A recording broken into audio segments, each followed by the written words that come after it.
I'm on the phone with Mark Shields, a head football coach for the MDI Trojans. And, Coach, tomorrow night, Friday night, August 26th, we're one step closer to the regular season with the exhibition game against the Ellsworth Eagles. Tell us a little bit about how preparation has gone this week and about the controlled scrimmage against Waterville on the 22nd. Yeah, so let's talk Waterville first, I guess. We were down there on Monday, and, I thought the kids played pretty well. I mean, our goal going into that was not so much the, execution, but more the effort. And I felt right across the board that the kids gave us that effort, and we were pleased with that. We had some good things coming out of that, we felt, as a staff. And the biggest thing was how, hard the kids played. And, we made plenty of mistakes, but overall we felt pretty good coming off the field. We were able to move the ball for most of that scrimmage with our first, second, and third groups. And defensively, we did not give up a score. I thought we did a nice job on both sides of the ball. So felt good about that. Looked at the tape, broke it down, discussed with the kids what we saw.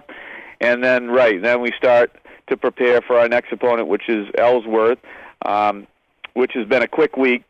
Get back late Monday night from Waterville, and we had 2-a-days on Tuesday, 2-a-days on Wednesday.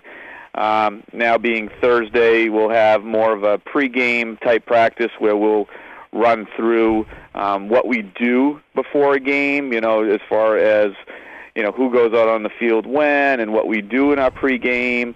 How we line up for the national anthem, all that stuff we'll go over tonight, and we'll also spend quite a bit of time on special teams tonight. The game versus Ellsworth, we've decided, as we have in the past, that we won't have any kickoffs because there's a greater risk of injury with kickoffs. We'll place the ball at I think we're going to go 30-yard line.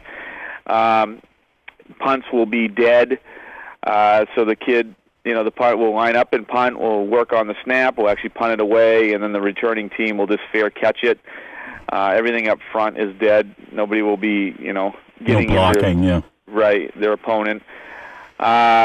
Extra points, more than likely, both teams will just go for 2. I'm still deciding whether I want to line up and just work on our kick. We have a good kicker in Drew Rich.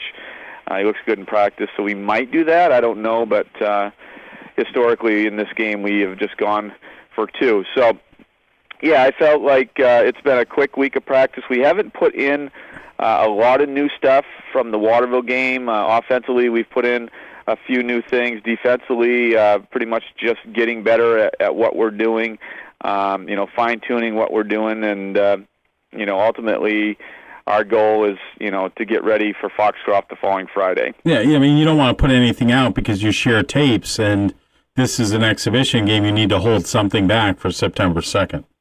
Exactly. So a lot of teams in preseason will run their base stuff, very vanilla, you could say. They're not going to show a lot because, once again, you're still working on a lot of your base stuff, and you want to get better at that before you move on to some of the other stuff, and you don't want your opponent to see it because everything now is online and you can see what they're doing. And so, feeling pretty good about the week, even though it's been quick. The kids, I think right now, honestly, we're a pretty tired football team.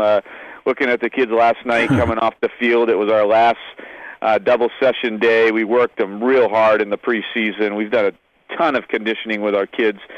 We did more last night, and by the end of practice, the kids were pretty tired. So I'm glad they had today to sleep in, hopefully, and tonight will be, should be an easier type practice, and then they'll be able to sleep in Friday morning, have the day to relax, and then hopefully we perform well Friday night versus Ellsworth. And this is, like you just mentioned, this is getting into the routine now of Friday night game dates.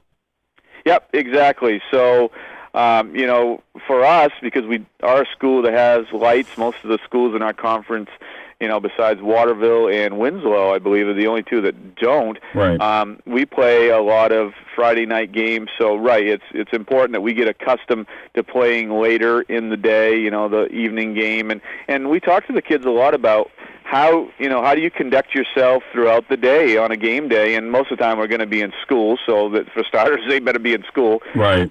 But good hydration, good diet, resting their bodies, all that sort of stuff to prepare for that night game. You and I have to practice staying up past our bedtime, so that way you can coach, I can commentate. Yeah, I know. Those are the late nights usually, especially if you're on the road. For me, my bedtime, if I get past 9, I'm doing really well, and the games don't normally get over until 9:30, and by the time you get the kids out of the locker room, you get them on the bus, you got to go eat dinner. Oh. You don't get home till about midnight, and then the next day I'm pretty tired. But yeah, we need to sort of acclimate ourselves to the season coming ahead. What about injuries during training camp? Is the team in good health? Yeah. Overall, I think we're in pretty good health. You always have the pulled muscle or the tweaked knee or the tweaked ankle, but overall, we're a pretty healthy football team. We'll have most of our guys who are eligible to play suited up tomorrow night against Ellsworth. And, talking to Dwayne Crawford, he and I are good friends. And, one of the big goals is to come out of that game healthy. You don't want somebody to get hurt. I mean, you think about last year, Hunter Smith for Dover Foxcroft, he's playing against Orono in a preseason game. Starting quarterback, probably the best athlete in our conference. He throws an interception. He goes to tackle the kid who made the interception, and next thing you know, he gets hurt and he's done for the year. So nobody wants anything like that to occur. It's going to be interesting. I think from everything I hear, Ellsworth will now move up to Class C next year and will be on the regular schedule for MDI going forward. Yeah, that's really exciting. I'm really happy for them. They've done such a great job over there. They've worked hard, from the ground up. They did it the right way. They started with a youth program, and those kids just kept getting older, and now they're starting to see the success at the high school program. And it's been a lot of hard work by a lot of different people, and they should be proud of their efforts over there. And that'd be really cool to have that MDI Ellsworth rivalry in football. We've been doing the preseason thing now. I think this might be our 4th or 5th year. Yeah. But once again, it's a preseason game, and everybody understands that. But once you get into a regular season game, like in other sports at our schools, that just adds a little more excitement to it. So that's pretty cool. I'm excited for them.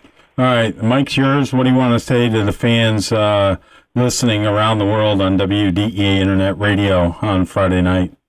Yeah, so hopefully we get some people come out for the game Friday night. Once again, I know it is preseason, but it will be a fun game versus Ellsworth, and the kids are working real hard, and it'd be nice to have some people there. But once again, if you can't attend that game, our opener the following Friday versus Dover Foxcroft should be one heck of a football game. Looking at them on tape, they are a tremendous team, and they can be tough to beat. And hopefully you can come out and support us for that game.